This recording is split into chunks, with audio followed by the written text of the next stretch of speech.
ہم سب کا یہ خیال ہے کہ شاید کوئلے کی کان سے ہیرا نکلتا ہے، لیکن ناظرین کیا آپ جانتے ہیں کہ کوئلہ یعنی کاربن سے ہیرا کیسے بنتا ہے؟ ریسرچ کرنے پر پتہ چلا کہ کاربن ہائی ٹمپریچر، حرارت اور پریشر کو سہنے کے بعد ہیرے کی شکل اختیار کر لیتا ہے۔ اور ناظرین آپ کو یہ جان کر بھی حیرانگی ہوگی کہ ہیرے کو کٹنگ، پالشنگ اور ڈرلنگ کے لیے بھی استعمال کیا جاتا ہے۔ قابل غور بات یہ ہے کہ وہ ہیرا کیسے بنا۔ آپ نے زندگی میں مشکلات کا سامنا صبر کے ساتھ، تحمل کے ساتھ اور استقامت کے ساتھ کرنا ہے، خود کو اتنا گہرا کر لینا ہے، ان سب کے بعد آپ کی بھی قیمت اسی ہیرے جیسی ہوگی۔ اور ہیرا بننے کے لیے آپ کو صبر کا سہارا لینا پڑے گا۔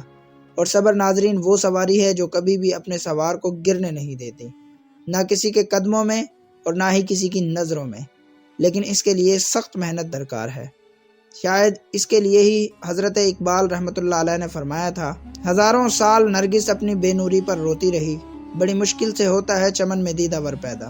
دوستو، اللہ کے حضور دعا ہے کہ اللہ ہم سب کو صبر کرنے والا بنا دے۔ سلام پہنچے۔